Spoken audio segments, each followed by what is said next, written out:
Qu'est-ce sono i fils che nascerin a David in Hebron, il primo Amon, nasud di Achinoam di Israel, il secondo Daniel, nasud di Abigal dal Carmel, il terzo Asalon, figlio di Mache, figlio di Talmai, re di Gesur, il quarto Adonie, figlio di Agit, il quinto Sefati, nasud di Abidal, il sesto Itram, figlio de sua femmine Egle. Si nascere in Hebron, la la regna per 6 anni e 6 mesi, qual alla regna per 33 anni in Gerusalemme. Che nascere in Gerusalemme, Sime, Sobab, Natan, Salomon,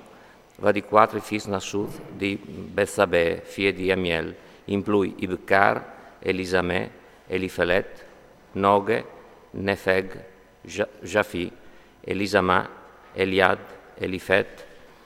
va di Nuffis. Dus che in fis di David, senza contare i fis de suoi concubinis, Tamar e iere l'Orsur, figli di Salomon, Raboam, Sofia B, Sofia Asaf, Sofia Giosafat, Sofia Joram, Sofia Akazi, Sofia Joas, Sofia Amazi, Sofia Azari, Sofia Yotam, Sofia Akaz, Sofia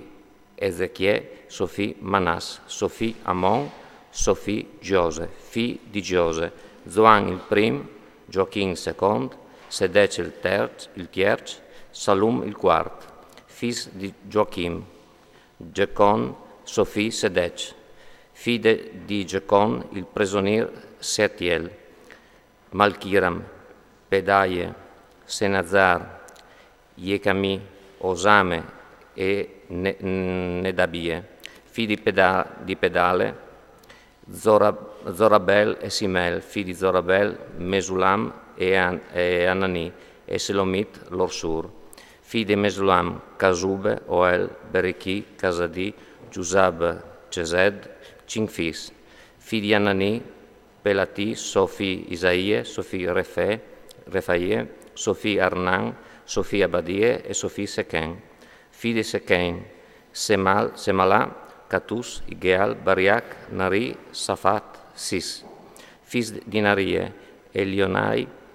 Ezechie e Azricam, 3, figli di Elionai,